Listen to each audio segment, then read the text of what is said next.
Siddharth, thank you very much for joining us for Straight Talk. Some men see things as they are and ask why, and some dream things that never was and ask why not. You are the son-in-law of the UN Secretary General Ban Ki-moon. You know, first of all, I'm extremely proud of my father-in-law, Mr. Ban Ki-moon. He, as a matter of fact, joined after me. The question should have been the other way around.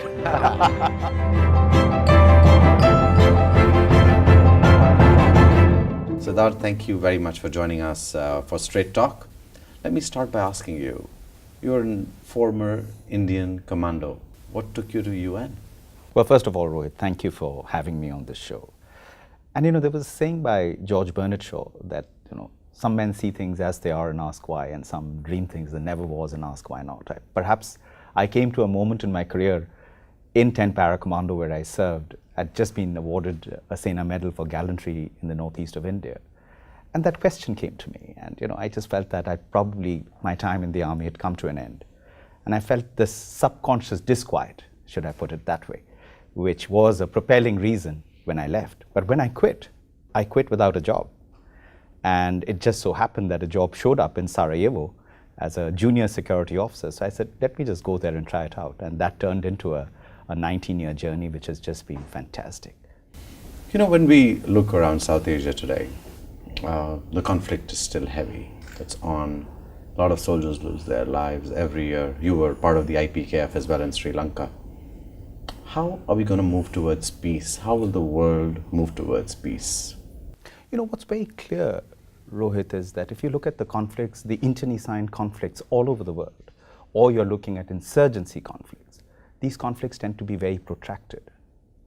And what we've seen is that violence and hard power clearly is not denting these conflicts. I mean, look at Northern Ireland. Finally, it took an external mediation, you know, that helped bring that conflict to closure. Recently, Colombia, fantastic. You know, who would have ever thought that Colombia could actually see a peace where, you know, it just went on. And I think we have to draw lessons from what is happening. But clearly, the might of armies is not going to work in these subterranean insurgency, terror-driven conflict. This opens up and reprofiles the nature of violence entirely differently. And I just think we have to look at it from a view of optimism, from a view of pragmatism, from a view of wanting to change the status quo and not keeping it there. For example, some of the conflicts in India, whether it's in the Northeast or in Kashmir, it's just simply status quo, you know. And we are seeing that, you know, as you apply violence, it becomes like a Newton's third law of motion. We just have to find a way out of it. You were in the IPKF. That was a very hardcore guerrilla war. 1,500 soldiers in the Indian Army lost their lives, 3,000 to 4,000 got injured. How was it possible to overcome that guerrilla warfare? Is it even possible to ever defeat guerrilla warfare? It's protracted in nature, you know, and till such time, I mean, one of the reasons that guerrilla warfares in many parts of the world have also succeeded is because they had the support of the local populations.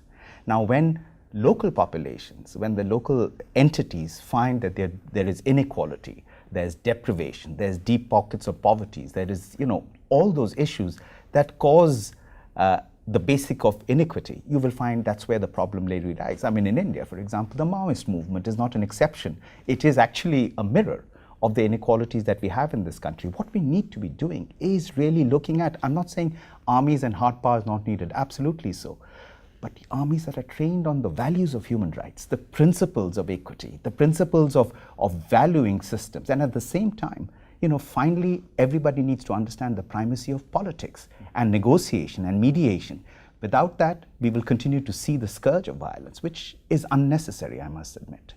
Your journey from being an army officer to being in the UN. Today you're in Africa. Explain to us the challenges that you continue to see there, and you can relate them back to India and South Asia. Well, challenges and massive opportunities. I mean, if I were to compare Kenya and India, for example, two countries which are at the cusp of a demographic dividend, the median age of Kenya and India is actually quite similar, nearly 19.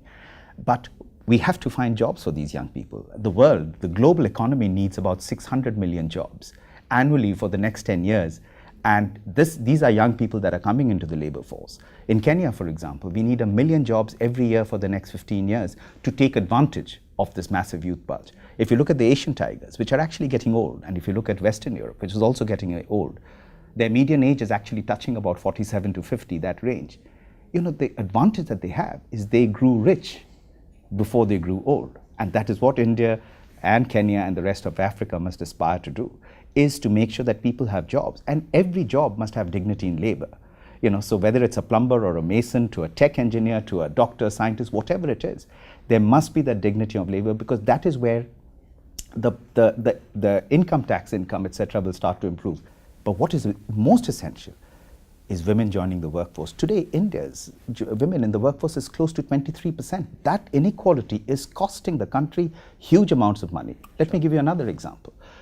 Recently in Kenya, the president of Kenya, Uhuru Kenyatta, together with Helen Clark, launched the Africa Human Development Report. Did you know that sub-Saharan Africa loses $95 billion annually simply because of gender inequality, simply because women are not part of the workforce? Same story for India. What we essentially need is 4 E's, and let me quickly summarize them for you. Education and the right skill sets for an emerging economy. Number 2 is empowerment. We need women to be freed up from the drudgeries of home care and, you know, being unequal from the home level to being given the right skills so that she can achieve her full human potential and join the labor force, because that's what is going to change the microeconomic picture at the household level. The third is employment. We need a Marshall Plan. I mean, it has to be on a war footing to find jobs, because without that, you're going to have challenges of young people who are despondent, unemployed. Take the case of Haryana recently, where large millions of young people went on a jobs reservation protest. And look at the consequences of that. They very nearly shut down the capital because they were about to turn off the water and all that. Look, similar things are a challenge everywhere else, which are seeing this huge youth bulge. So employment is going to be crucial. And finally, Rohit, the issue of equity. Now, equity is crucial. You can't have pockets of deprivation, lack of development, pockets of inequality, pockets of violation of rights. You know, absolutely. And I think what complicates it in India is our caste system. I think we need a sledgehammer approach of ending the scourge of casteism in India. We have to really take up the issue of women's rights and equality of genders. That is going to be crucial. If India wants to change its history and it wants to kind of embrace the future, it has to have equality at its core, which is the same story in Africa. But in Kenya, I'm lucky that, you know, we have a president there, Kenyatta, and his wife, the First Lady, as well as many cabinet ministers who've taken on the issue of equality of genders very, very seriously, and they're fighting for it. In neighboring Rwanda, 61% of the women in the parliament are women. Parliamentarians are women. We need the same kind of affirmative action in India too. Reservation in parliament for women. You need that affirmative action if you want to change that game. Absolutely. You know, just occupying public space. Many a times you see women are missing from public space. Exactly. And that in itself starts some of that inequality. Let's talk about the challenges for a country like India to actually get employment going. You work at the UN and you coordinate 23 different UN organizations in Kenya. Explain to us the journey. India has been talking about will to skill, and India has been talking about how moving people to education. How is it being done in Kenya? Are there parallels?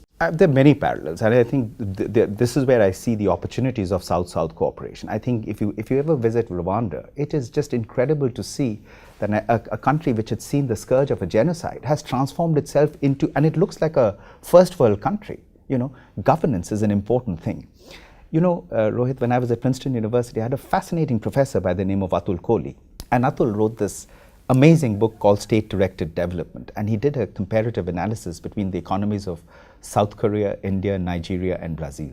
And what is interesting is, why did South Korea's economy leapfrog compared to the others which got way left behind, given the fact that South Korea, basically after the Korean War, was completely ravaged, destroyed, and, you know, dislocated as a nation state, and they really recovered from there. And what it did was, it showed that what good governance can do in kind of transforming life. They took advantage of a youth bulge. They put people to work. They ensured that there was equality of genders. They made sure that women and men were treated equally at the household level. Now, those are the kind of actions that need to happen. That's happening right now. In Africa, many countries are doing exactly that. To have a head of state actually launch a human development report on gender equality and accelerating women's empowerment is a milestone. This is the kind of messaging that we also need to have coming out of India. Crucially, I think the employment generation aspect needs to look at the diversity of blended financing mechanism. That those old days of, a donor coming in and putting some money there, that's over. There's enough of money in the local economies of both countries. It's about how we now want to plug it all together. How do we blend these financing mechanisms, but to look at opportunities. And those opportunities will essentially come from three large absorbents of the workforce. Agriculture being number one. I think what we need to do is make agriculture savvy. Make it viable. Make it viable. Yeah. The world is going to be 9 billion people by 2050. We need food. Make agriculture something, because that's where a large number of young people can be employed. Second is infrastructure. Both in Africa, Kenya, as well as in India, we need large-scale infrastructure projects in order to kind of catch up or move up to that space of middle-income to high-income countries. Without that, that's not going to happen. That needs people to put it all together. Again, huge employment opportunities.